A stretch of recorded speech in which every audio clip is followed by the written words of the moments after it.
I guess I'll start with Max. Max over here. You guys hadn't played in a long time. I'm just curious, in that first half, you had a lot of turnovers and they jumped to an early lead. Where was the rust or, I guess, lack of rhythm most noticeable in your mind? Offense trying to get some efficiency or defense trying to keep them from scoring? I think that we just needed to kind of lock in, tighten the things up defensively, which was kind of making us take some ill-advised shots, drive at some gaps that weren't necessarily open. But, sometimes that can happen when you play a team that likes to get up and down and kind of, make it chaotic, create a lot of chaos. But I think in the second half there, we did a good job being able to control the tempo a little better, get the looks we wanted, and take away what they were trying to get at. Nick, go ahead.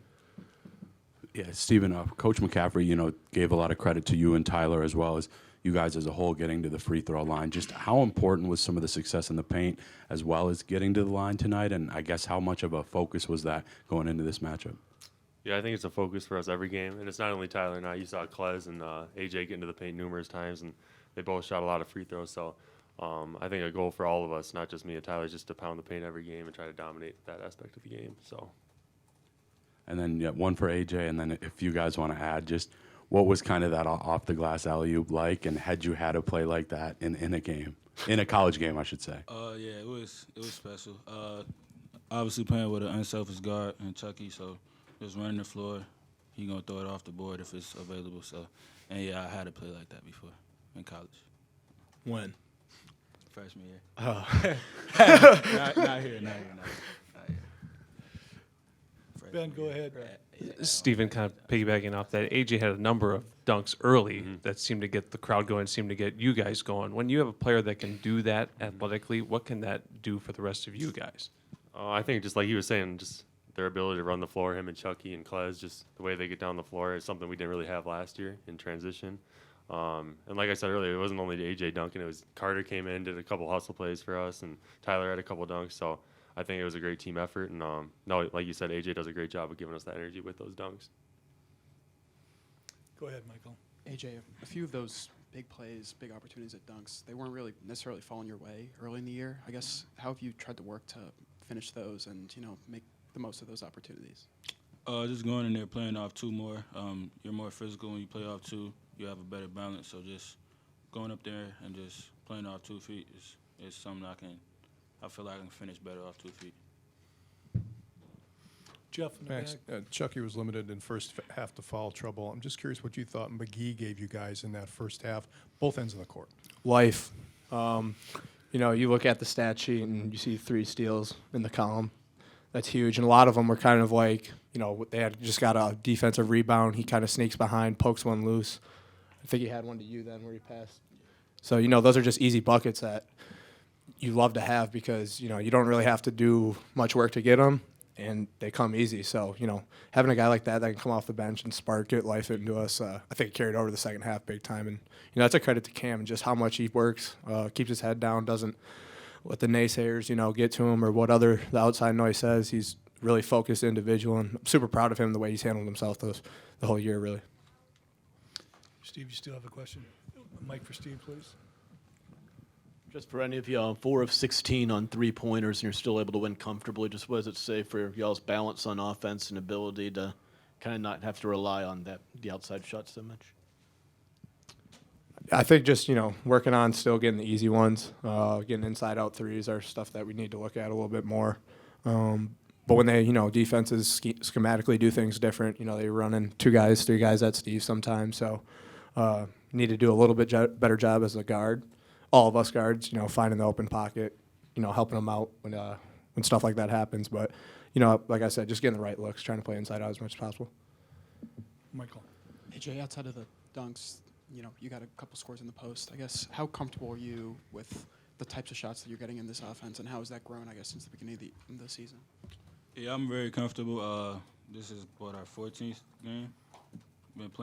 I played a lot of games here, so I'm getting used to how we do things around here. So, playing out the post is something that I didn't really do like that last year. But playing here is, advancing my whole game. So. Go ahead in the back, I'm sorry. Really, for any of you guys, this is one of the highest scoring Wisconsin offenses in the last 3 decades. What is it do you think makes this offense click, and what do you think the limit of this offense is, or how good could it be?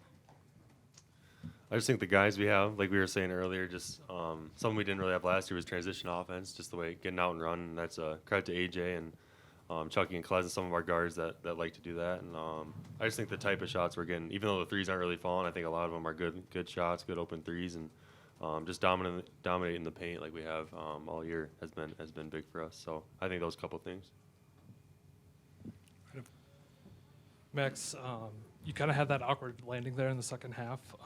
First of all, what happened, and then what was kind of going through your mind as you tried to recover, knowing how injuries impacted the early season of Big Ten play last year? Just cramped. That was it. Took some mustard. That was good. In the back, right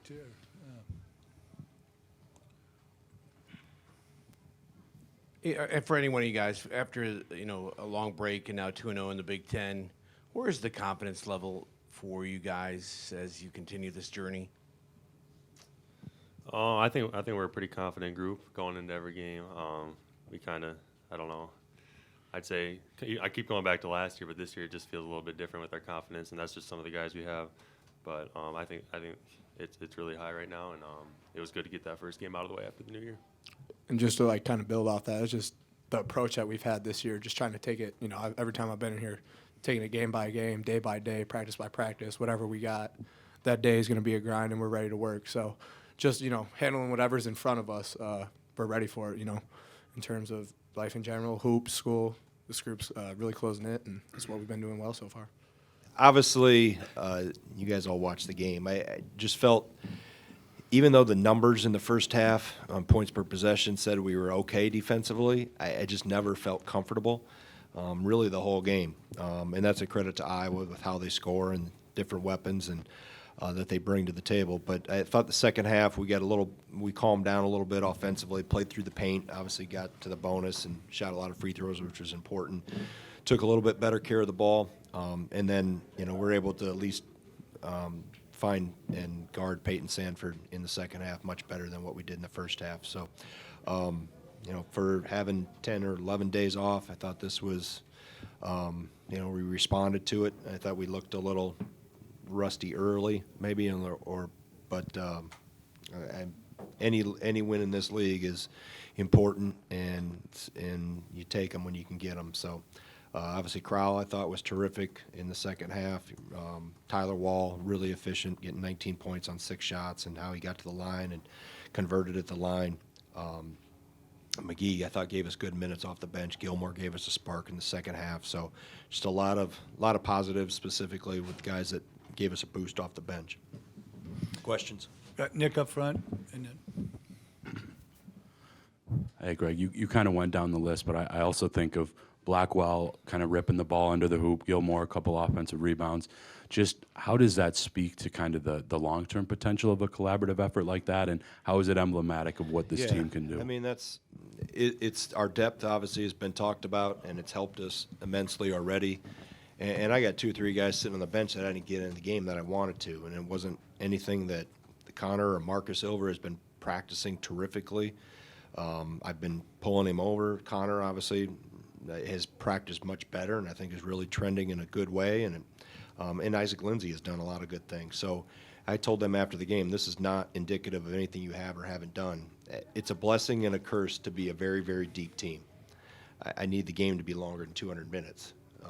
But they understand, too, they're here for the right reasons. They want to be part of success, and they never know when, I just didn't feel it all comes to me on decisions I have to make. And I just didn't feel that we ever got our footing defensively. And I tried to keep what I have always evaluated our best defenders out there when we're scuffling like that a little bit, and get them into a rhythm specifically defensively. And I thought, Max was better. John lost Sanford twice in the first half, helped off the same side. So it took us a while to get in rhythm, specifically defensively. I thought we were, even though the numbers bear out okay, I just didn't feel comfortable with where we were. But those 3 guys, they're going to help us. They have helped us. And, you never know with foul trouble, injuries. You hope nobody gets hurt. But also I got to try to get them in the game. But obviously you're playing really good teams now. And just got to continue to try to find ways and encourage them not to get discouraged. And they're not. They're all have approached it all the right way. And like I said, it's a blessing and it's a curse to have a lot of depth. Ben and then Jeff. Greg, how much did Chucky practice over your break with his injury, and how do you like how he was able to kind of go through this game today? I know you split him a little bit with McGee, Yeah, but and he I did seemed like that he moved okay. intentionally early because he hadn't done any full practices yet. He did the most he did was yesterday, where he got into the possessions. But I still kind of kept him on a pitch count even yesterday of in and out. And I thought more the Kamari thing wasn't so much as the injury, it's just he hasn't had a lot of hard running, in terms of, and really none of us have. As much as hard as I try to make practice, it's not the game environment and the up and down and how that, can stress your lungs and that stuff early. So I wanted to, get him in and out a little bit early, give him a break, let him settle into it. But I thought Kamari did some good things, and I thought Chucky, he's been, we were fortunate that we had the break that we had, in terms of the days off and the rehab and stuff that he's been doing. But he's feeling good, and I thought he did some good things, especially the second half. He got going defensively and sparked us. Jeff. Greg, you mentioned struggling to get into a rhythm defensively. Were the turnovers in that first half, a lot of them just unforced, the result of the break, you think? Yeah, I think so. Credit Iowa for trapping the post. That's something they hadn't done. And I thought the decisions, we've been so good against that through the year, and I thought some of the decisions we rushed. We tried to hit home runs instead of making the simple play with it, and we didn't finish at times around the rim when we did get out of it. So I just thought it took us a while to settle in. It looked like we hadn't played in 10 or 11 days. Go ahead, Steve, and then Michael.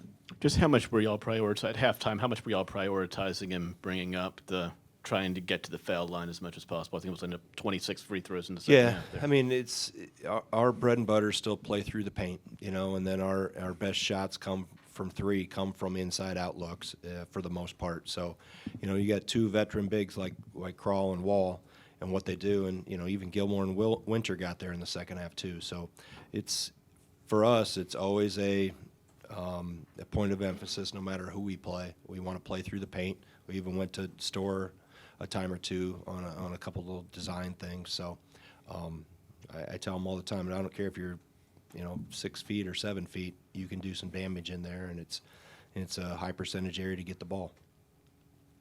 Michael. Obviously, it still just counts for 2 points, but I guess what's the value of having a player like AJ who's able to convert on some of those above the rim plays that he did?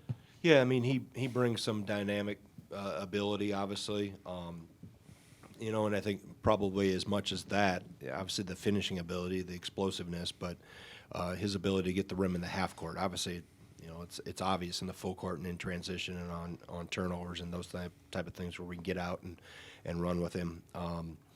But it's the ability to make plays in the half court, playing off 2 feet. He's getting better at that. I actually saw him stop, and he got pump faked and got fouled and got 2 free throws tonight in front of our bench. So, just with him, you see all the ability. I mean, it oozes with what his ability and his potential is. And I think the scary thing is he doesn't understand how good he can be yet. I mean, he's still learning a lot, and he's been awesome to coach. He's been fun to coach. He's a fun-loving kid, but obviously the explosiveness that he brings to the table adds a dynamic to this team that makes us, that much more impactful or effective offensively.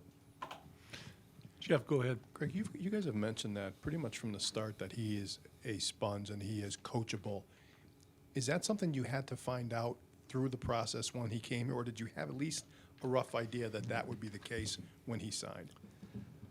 You never know until you really have them in the gym, and when you really find out is when they have to face adversity, when they have to deal with an unhappy head coach, and a coach that's demanding that you do something X, Y, or Z, or A, B, or C better, or here's what you have to add to your game, and he's taken that, and he hasn't always, like I said, he's got a long ways to go, and I think that's the exciting part is that he's nowhere near where he can be.